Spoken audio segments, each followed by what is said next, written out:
Depois de um intervalo aí na série de Colossenses, eu resolvi retomá-la para mais duas mensagens, para a gente fechar a primeira parte, não a epístola, que a gente ainda só está no capítulo 1, mas a primeira parte dessa série mais longa sobre a epístola de Paulo aos Colossenses.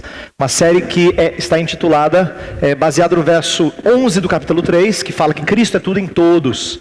Então, essa série que fala de Jesus sendo tudo em todos, é uma série para nos ensinar um pouco da abrangência da vida e obra de Cristo para a nossa própria vida.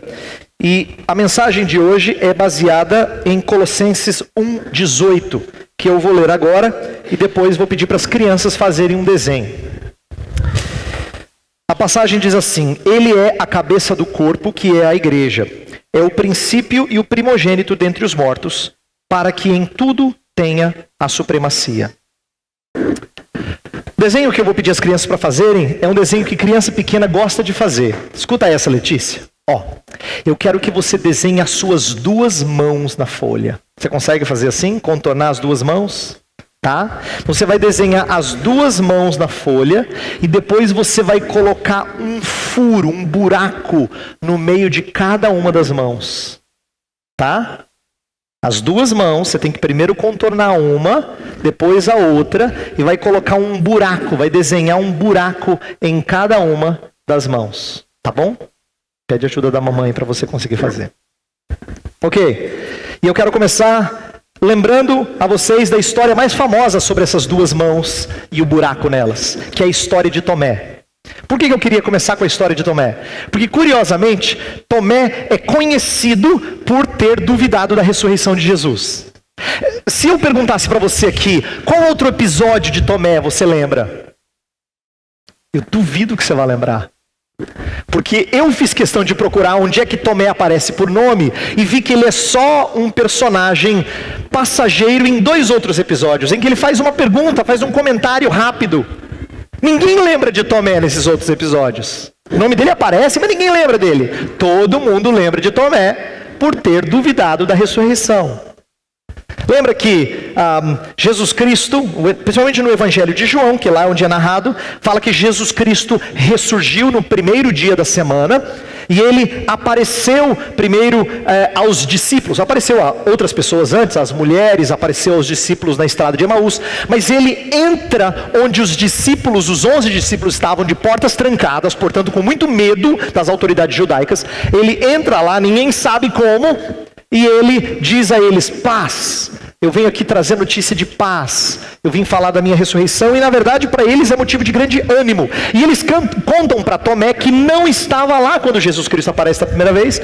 Isso não é suficiente para que Tomé creia, para que Tomé aceite isso. Tanto é que uma semana depois, Jesus Cristo aparece a eles. Olha que curioso, Jesus Cristo entra e João fala que novamente eles estavam sob portas trancadas. Isso significa que a ressurreição ainda não tinha causado todo o impacto sobre os discípulos que haveria de causar, que eles ainda estão com medo. Jesus já apareceu a várias pessoas, mas eles ainda estão de portas trancadas. Ele aparece novamente, agora Tomé está lá, e Jesus aparece e fala assim: então, Tomé, você não disse que você queria colocar o dedo nas feridas das mãos?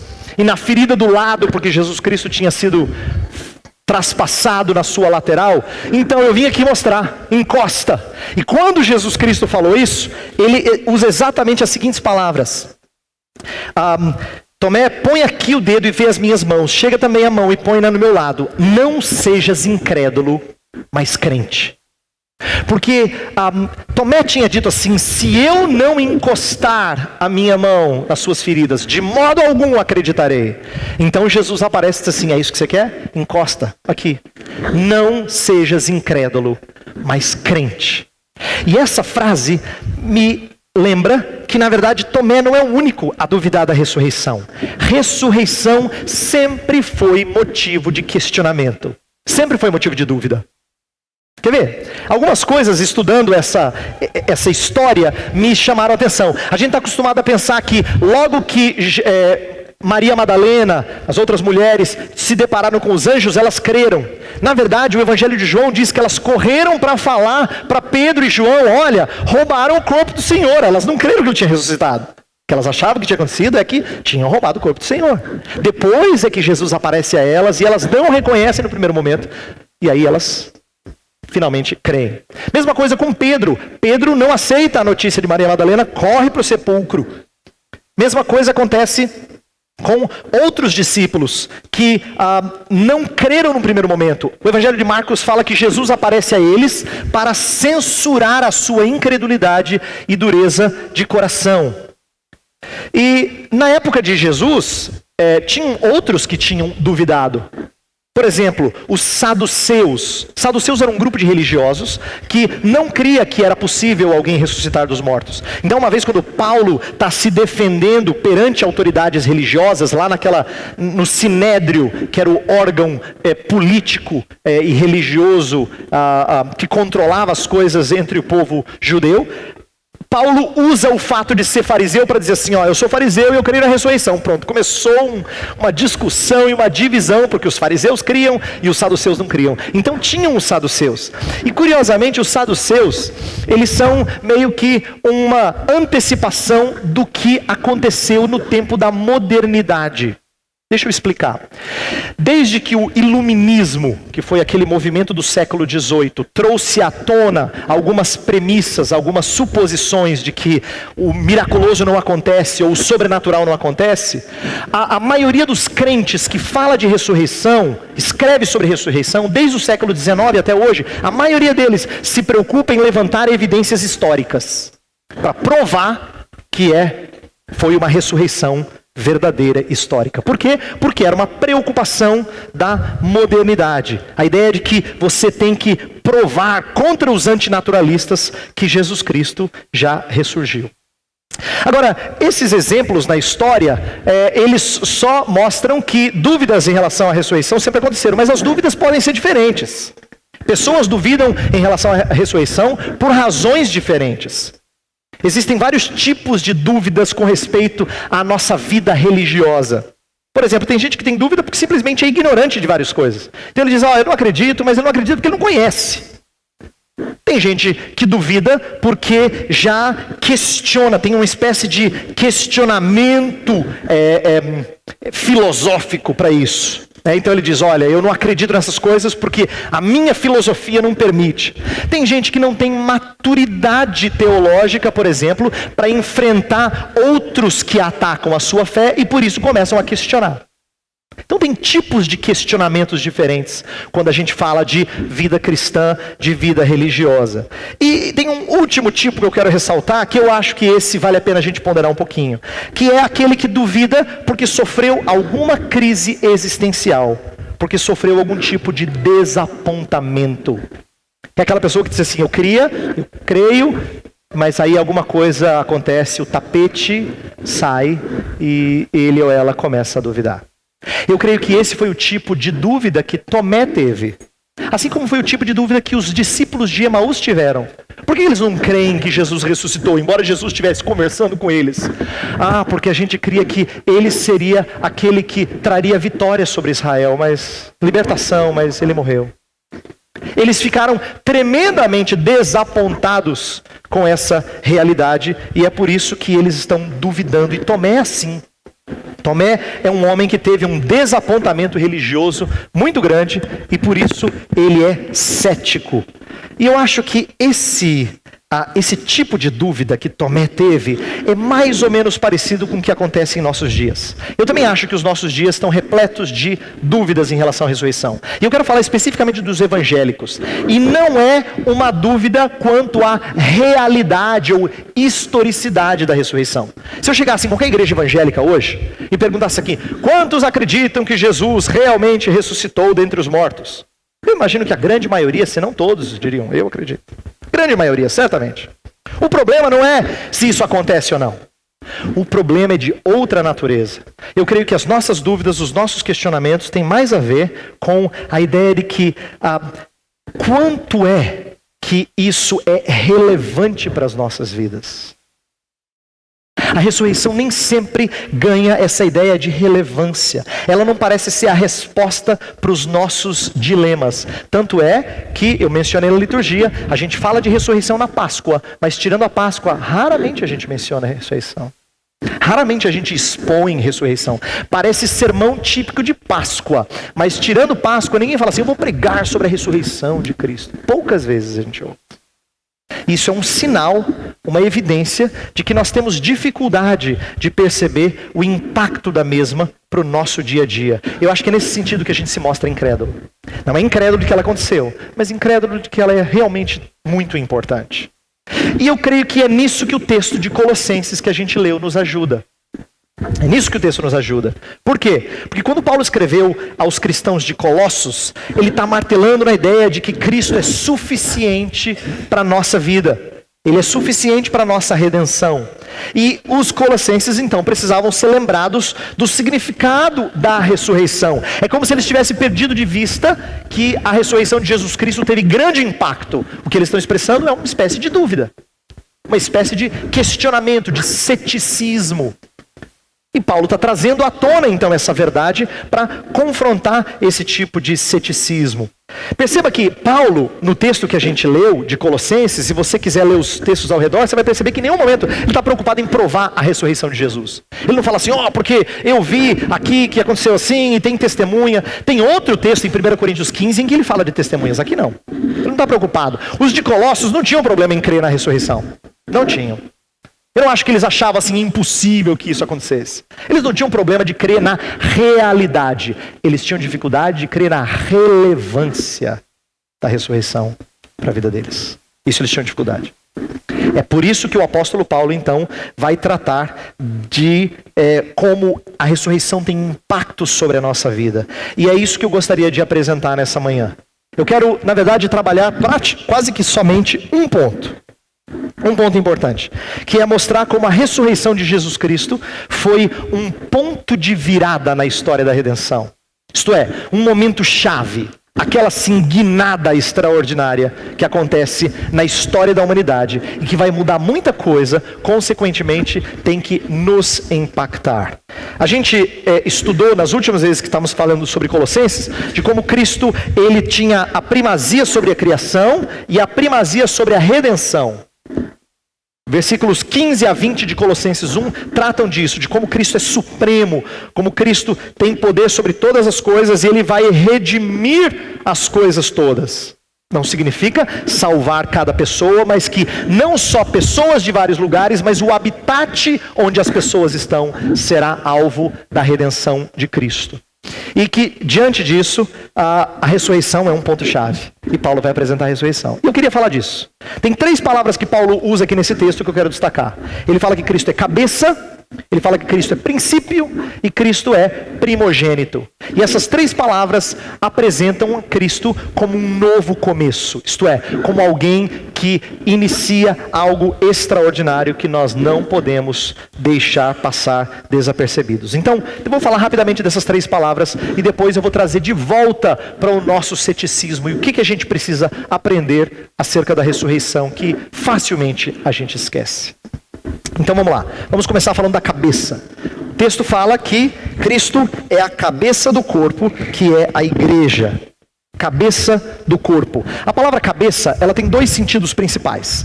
Uma é de que Cristo pode ser a fonte, a origem das coisas. Cabeça tem um sentido de fonte, origem. Né? Em tempos antigos, alguém poderia dizer assim, a cabeça de um rio, ele está querendo dizer a fonte, onde é que o rio começa, vem de lá. É a origem, é de onde sai tudo. Mas cabeça também tem um outro sentido, que é a ideia de líder, de autoridade. E ambas as ideias, ambos os sentidos se aplicam a esse relacionamento que Cristo tem com a igreja. Ele é tanto a origem da igreja quanto o líder da igreja. Mas eu queria que a gente pensasse um pouquinho sobre elas. Primeiro, ele é a origem da igreja, porque ele é a fonte de onde a igreja procede, é lógico. Ele é a fonte de onde a igreja procede. Mas eu creio que eu deveria dar um pouquinho mais de ênfase ao sentido de líder e autoridade. Vou dizer por quê. Eu acho que esse é o sentido mais forte no texto. Porque Paulo aqui está falando sobre como Cristo tem poder e primazia e preeminência sobre todas as coisas. Primeiro ele falou da primazia de Cristo sobre a criação, em outras palavras, ele tem controle sobre tudo. Ele criou tudo, ele é a origem de tudo e por isso ele tem um controle sobre tudo. E mesma coisa em relação à redenção. Toda a redenção foi criada por ele, então ele tem controle sobre todas as coisas. Em outras palavras, nada escapa da sua redenção. Ele é quem abarca tudo e tudo reside nele, em termos redentores. Então, eu imagino que a ênfase principal seja de líder, de autoridade, porque em seguida, no verso 18, fala, para que em todas as coisas ele tenha o quê? A supremacia. Está aí no seu texto. Impresso na ordem de culto.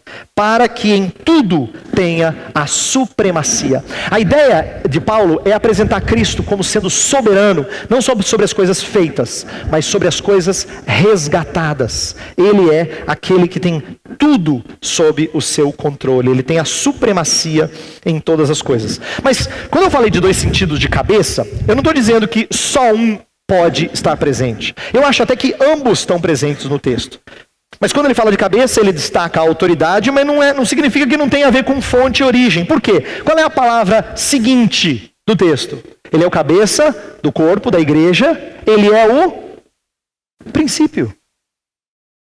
Isto é, ele é o começo, a origem, a fonte de onde saem as coisas. E quando o texto apresenta que ele é o princípio, aqui está mostrando como Paulo quer apresentar não só que ele vem antes de tudo.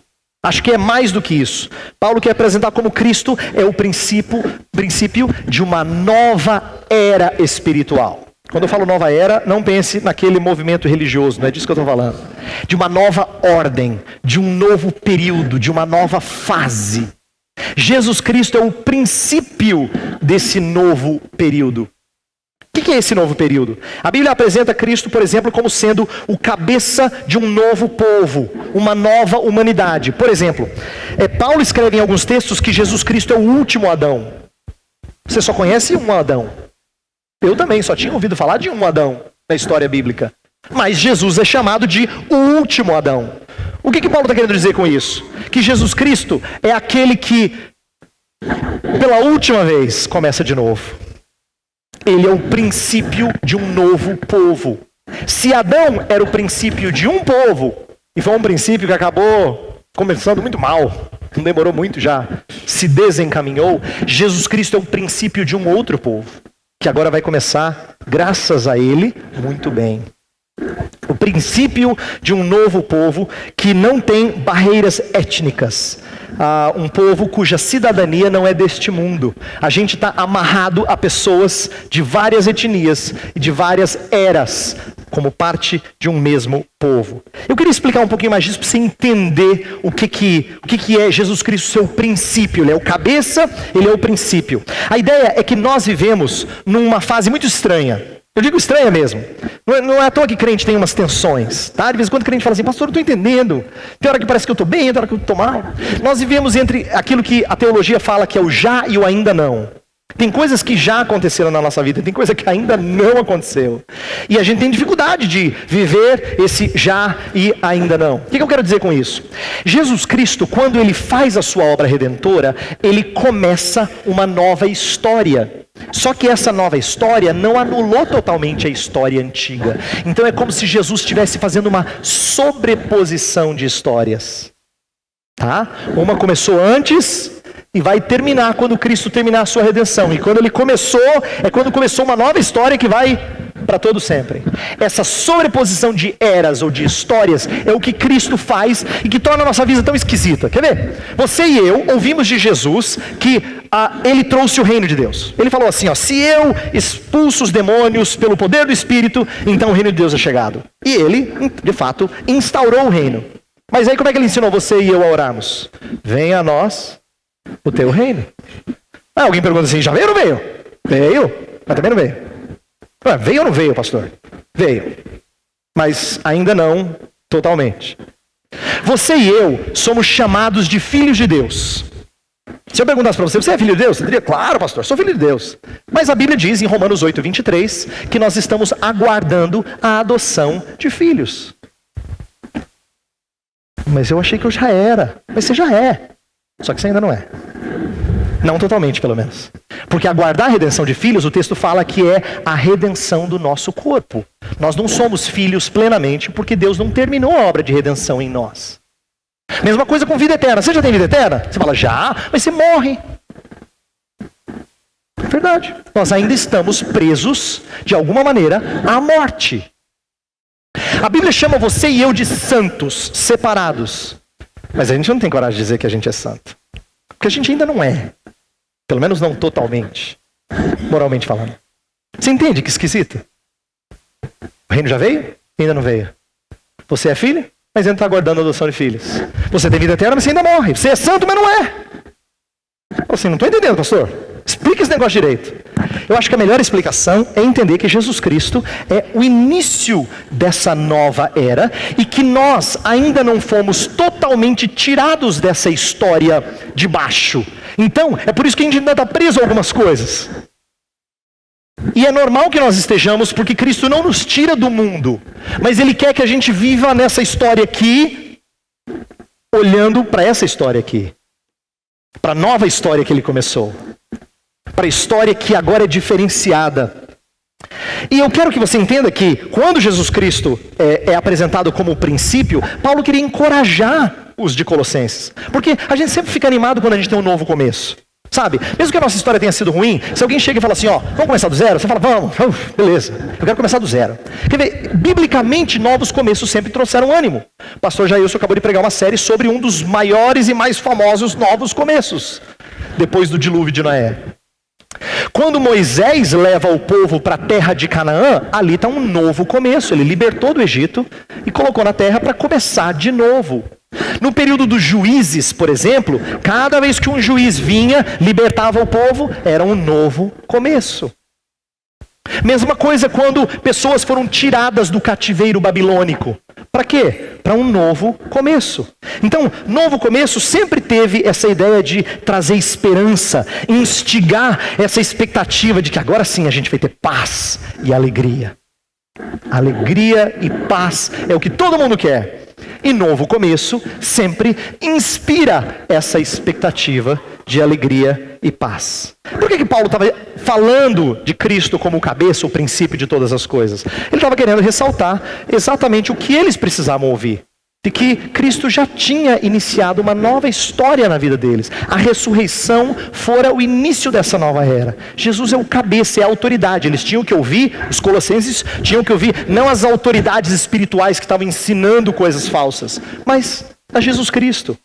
Eles tinham que confiar na nova história que Cristo tinha instaurado. É por isso que eles tinham que parar de ter medo dos espíritos da presente era. Esse é um temor que muitos estudiosos dizem que estava presente nos cristãos de Colossenses. Eles tinham medo dos espíritos, das forças, dos poderes malignos.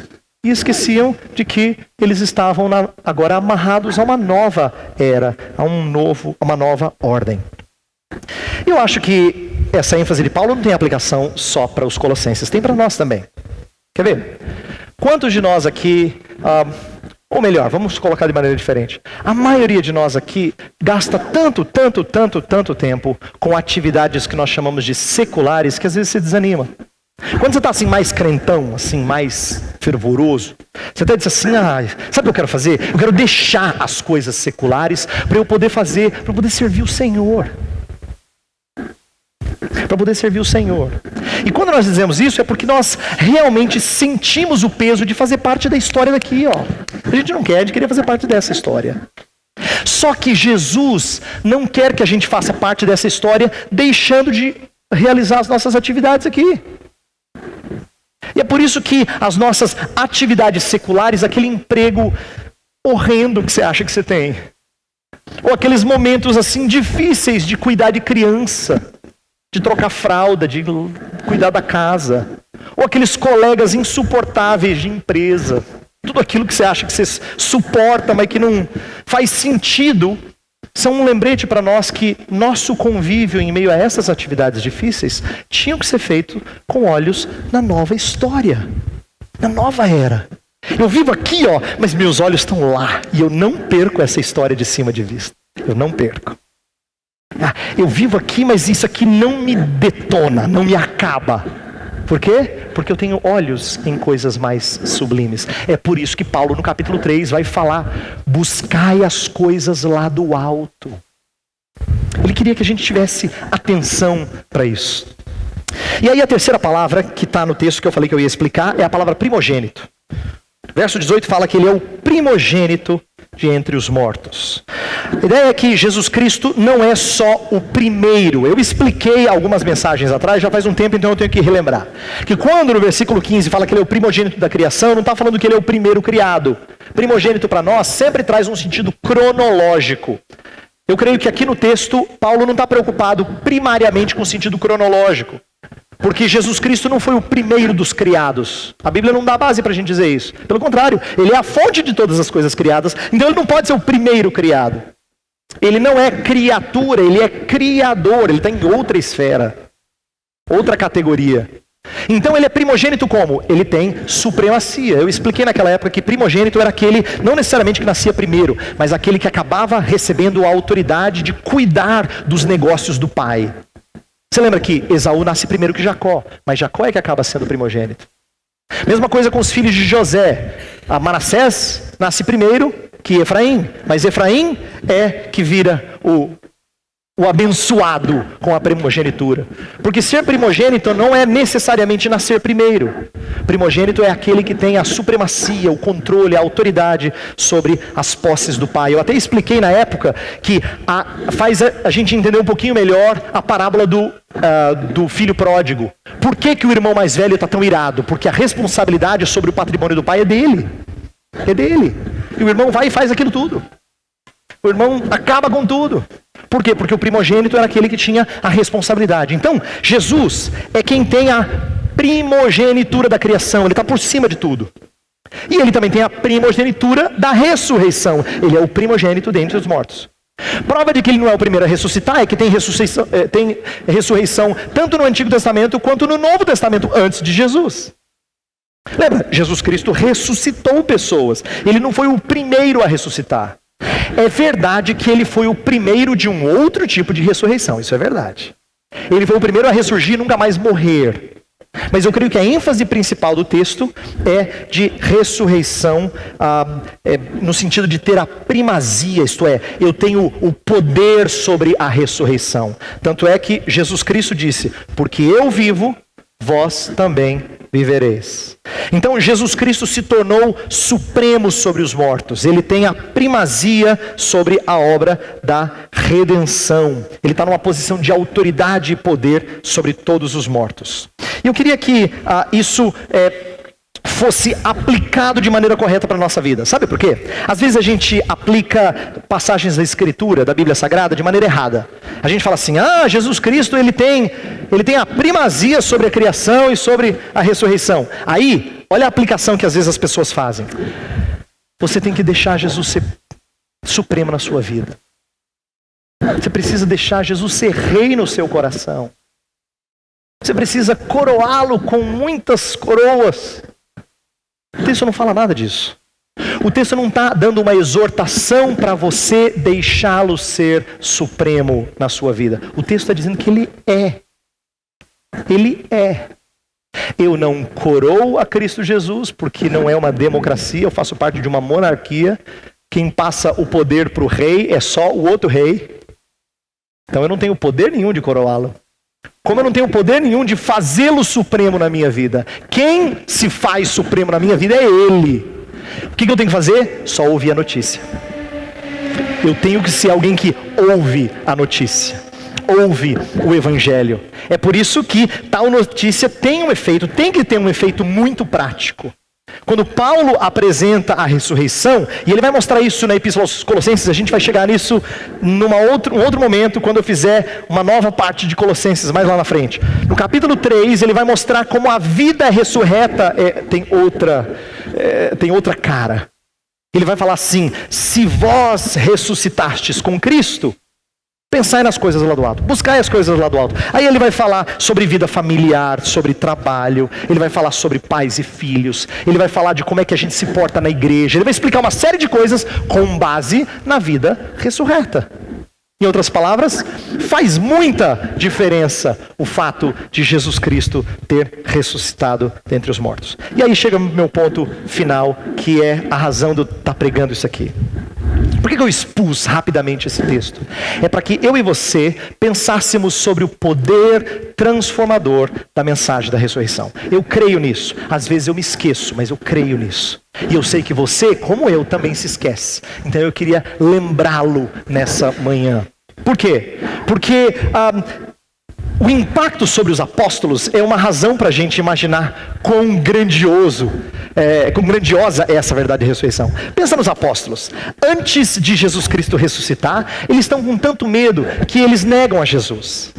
Eles fogem das autoridades. Eles se escondem sob portas trancadas. Depois que Jesus Cristo aparece a eles algumas vezes e os encoraja e sobe aos céus, o que acontece? Agora eles têm coragem para enfrentar as autoridades. No livro de Atos dos Apóstolos, o Pedro que negou para pessoas que era de Jesus é aquele que fala assim para o Sinédrio, que tinha poder de acabar com a vida dele, dizer, olha, eu não posso obedecer a vocês. Importa antes obedecer a Deus que aos homens. Pedro ficou completamente mudado por causa da mensagem da ressurreição. Mesma coisa com os irmãos de Jesus, em especial Tiago. Tiago era um meio-irmão de Jesus. Tiago, que escreve aquela carta chamada Epístola de Tiago, ele era filho de José e Maria, portanto, meio-irmão de Jesus. E durante o ministério de Jesus, os evangelhos dizem que os seus irmãos rejeitavam. Aqueles que eram filhos de José e Maria tinham uma relação de sangue com Jesus, mas eles não acreditavam que Jesus era o tal Messias. Eles o desprezavam, achavam que ele era louco. E aí, passado um tempo, Tiago escreve uma carta, no qual ele começa assim, servo de Jesus Cristo. O que aconteceu? 1 Coríntios 15 diz que Jesus apareceu a Tiago. O seu irmão ressurreto teve um papo 1 a 1 com Tiago. Mesma coisa com Saulo de Tarso. Saulo de Tarso era aquele homem ferrenho inimigo, queria matar tudo quanto era cristão, porque eles estavam deturpando a tradição judaica. De repente Jesus Cristo aparece e fala assim, Saulo, Saulo, por que me persegues? E acabou, mudou a vida desse cara. Mudou a vida desse cara. Ele se entrega agora para fazer coisas loucas por esse Jesus. Por quê? Porque a mensagem da ressurreição trouxe enorme impacto sobre eles. Sabe, eu estou dizendo isso porque eu disse no começo e eu quero repetir. Eu acho que nós temos um problema de dúvida em relação à ressurreição. E não é dúvida de que aconteceu. Se eu fizesse a enquete aqui, você diria, não, pastor, eu acredito que Jesus ressuscitou. O problema seu e meu é que a gente nem sempre enxerga a relevância da ressurreição. Nem sempre. Eu acho que é um problema de ceticismo tão perigoso quanto. Que a gente tem que atentar para isso. Nem sempre a ressurreição nos parece preciosa. A gente não sabe, com certeza, a diferença que isso causa nas nossas vidas. A gente diz uma coisa ou outra, mas normalmente tem a ver com lá na frente eu vou ressuscitar dentre os mortos. E para nisso. Só que não faz muito efeito no presente. E é isso que eu acho que tem mostrado o nosso ceticismo, a nossa incredulidade. Eu queria que a gente parasse de ficar preso ao aqui e ao agora, que é a razão da maior parte das nossas preocupações. Por que a gente tem preocupações? Por que a gente compartilha com as pessoas? Porque a gente está preso ao aqui e ao agora. E a gente se esquece de pensar em ambos os planos. Naquela história de cima também. Naquela nova naquela nova história. Eu quero dar alguns exemplos, e eu vou terminar com esses exemplos dos apóstolos. O que mudou neles? Deixa eu dar alguns exemplos e você, por favor, se você estiver anotando, anote essas palavras. Eu vou dar algumas palavras-chave e você vai entender. Olha só. Os apóstolos entenderam com a ressurreição que a morte não é o fim da vida deles. Não era o fim. Então o que eles entenderam com isso? Que eles podiam viver para Cristo perigosamente. A primeira palavra-chave que eu queria que você anotasse é coragem. A gente vê uma coragem no livro de Atos dos Apóstolos que é meio estranha. Fala assim, esses caras são loucos. Eles falam que o mestre deles morreu e ressuscitou e agora eles não têm problema de morrer. Não tem problema de morrer. E não tem mesmo. E não tinham mesmo. E faziam, e às vezes sofriam pelo nome de Cristo e saíam pulando de alegria. A gente vê essas coisas e parece assim tão utópico. Fala sério. Não é? Você fala assim, pastor, desculpa, sair pulando de alegria porque está sofrendo. Parece tão utópico.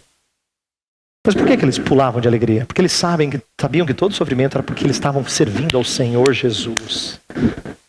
E era honroso sofrer porque era próximo do Senhor Jesus. Era honroso. Então eles tinham coragem. E falta coragem a você. Falta. Falta coragem para você viver perigosamente por amor a Cristo. A gente não se sujeita a alguns riscos. Segunda coisa. Segunda palavra. Já que esta vida não traz todas as riquezas que alguém pode conquistar, a ressurreição ensinou isso a eles. Que nós não estamos presos só a essa vida, então essa vida não tem todas as riquezas que alguém pode ter. Existem tesouros no porvir. Então, com isso, os apóstolos aprenderam a viver dispostos a perderem tudo por Cristo. Viveram dispostos a perderem tudo por Cristo. A palavra-chave é desprendimento. Eles não só tiveram coragem, mas eles tiveram desprendimento. E isso aqui me encanta e me humilha. Porque eu já disse isso para vocês várias vezes, eu vou repetir. Aquele de você e eu que diz assim, ó, graças a Deus, pastor, eu não tenho problema com dinheiro, você se engana. Eu também não tenho problema com dinheiro. Eu só gosto das coisas que o dinheiro me dá. É isso que eu gosto. Não tenho problema com dinheiro. Mas eu gosto das coisas que o dinheiro me dá. Gosto muito. E quando eu perco essas coisas, eu fico mal. E os apóstolos, eles entenderam que podiam perder tudo. E eles colocaram, de fato, tudo para perder. E esse desprendimento só é possível em quem sabe que os tesouros mais preciosos são aqueles que a gente ajunta no lugar celestial. Esse desprendimento, ele é próprio de quem crê na mensagem da ressurreição. Terceiro ponto. Já que as dores deste mundo são apenas momentâneas, e os apóstolos entenderam isso, quando eles sofriam pelo nome de Cristo, eles sabiam que isso não ia durar para sempre, que era pequeno perto da eternidade que lhes esperava. Então o que eles passaram a fazer? Eles passaram a suportar aflições com os olhos na linha de chegada. É parecido, eu gosto da analogia de corrida, porque o próprio Novo Testamento usa. Quando um corredor que está lá na corrida, porque ele sabe que aquilo é a sua vida, ele se preparou para isso. Ele foi caçado pelo técnico para isso. Ele foi treinado pelo técnico para isso. Mesmo que o seu corpo esteja dolorido, ele tem um alvo. E ele corre olhando para aquele alvo. Por isso que ele aguenta. Porque ele tem o alvo em vista. Então, a ideia disso aqui, dessa palavra, desse conceito é perseverança. A palavra-chave é perseverança. E como perseverança é necessária, e eu sinto, sabe o quê? Que a maioria das nossas fraquezas, a maioria das razões pelas quais você orou no começo do culto e ora agora, e sabe das suas fraquezas, é porque falta a você e a mim condicionamento espiritual. A gente não vai na academia de Deus com frequência. Não vai. Paulo falou assim, olha, o exercício físico para pouco é proveitoso, mas o exercício espiritual é muito proveitoso, porque ele vale para esta vida e para a vida por vir. Nós estamos muito mal de condicionamento espiritual. Por quê? Porque eu acho que a ressurreição ainda não causou o impacto em nós que tinha que causar. Nós não somos perseverantes. Quarto e último. Já que o triunfo da igreja era certo para os apóstolos, embora eles não pudessem vê-lo, eles serviram com intensidade. Serviram com intensidade a igreja. O que eu quero dizer? A palavra-chave aqui é confiança. Quando eles creem na ressurreição, não pensa que eles viram tudo. Jesus Cristo subiu. Desce o Espírito, mas depois eles sentem que estão sós. Mas Jesus falou, eis que estou convosco todos os dias, até a consumação dos séculos. Então, ide por todo mundo. E eles saem, mas não pensa que eles saem com o exército espiritual à vista deles atrás. Eles saem tendo a impressão de que estão sozinhos, mas eles sabem que não estão. É por isso que eles servem com confiança. Sabe por que eu vejo isso como importante? Você teria muito mais ânimo de servir as pessoas se você soubesse que valeria a pena. Sabe por que eu e você às vezes nos prendemos no nosso egoísmo e não servimos mais? É porque você acha que você vai desperdiçar esforços. Se você soubesse que cada serviço que você traz ia produzir um efeito duradouro e espetacular, você faria. Vou investir, afinal de contas, olha só o que vai produzir. Mas você não crê nisso. Às vezes você tem a impressão de que é pérola aos porcos. Os discípulos foram tão impactados pela ressurreição que eles tinham a certeza, a confiança de que nenhum esforço era em vão. Então, eu gostaria de terminar explicando a vocês o seguinte. Essas 4 palavras, coragem, desprendimento, perseverança e confiança, são algumas coisas que nos afetam quando, ou melhor, que são reações nossas quando a ressurreição nos afeta. Quando a ressurreição realmente causa impacto nas nossas vidas. Eu acho que a gente tem sido muito incrédulo. Por isso que a gente usa uma frase muito fútil. Eu vou falar agora duro com vocês. A gente fala assim, Feliz Páscoa. E com Feliz Páscoa a gente quer dizer assim, um almoço gostoso, viu, um domingo bem legal, em família. Não. Feliz Páscoa tem que dizer assim, coragem. Feliz Páscoa tinha que ser assim, desprendimento. Perseverança.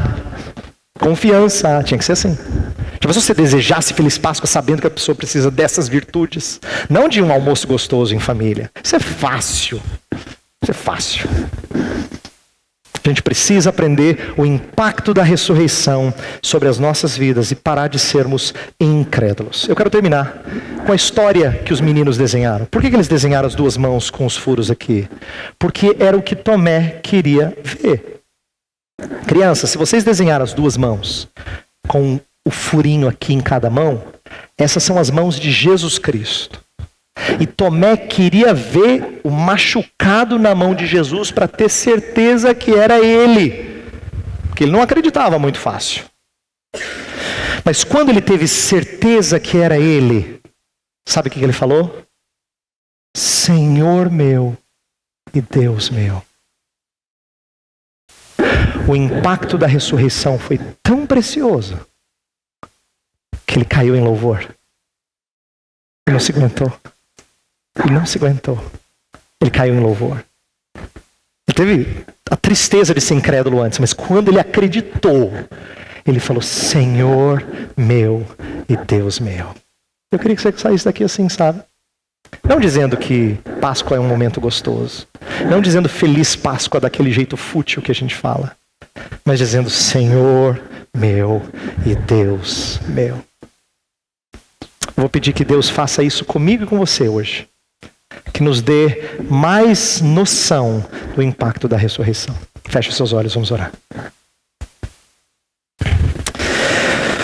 Ó Senhor, Tu és o Deus de toda a vida e nós precisamos que o Senhor infunda em nossos corações, coloque no nosso interior a certeza de que a ressurreição é importante para a nossa vida. Às vezes nós nos esquecemos disso. A gente pode até dizer que crê, mas nós não vivemos à luz dessa crença.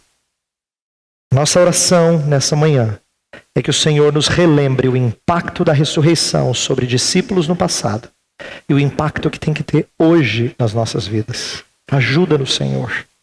Revigora-nos, independente do nosso problema, independente das nossas lutas. Anima-nos nesta manhã com o fato de Cristo ter ressurgido dentre os mortos. É uma nova história, um novo começo, e isso enche o nosso coração de paz e de alegria. E é isso que nós te pedimos, em nome de Cristo. Amém.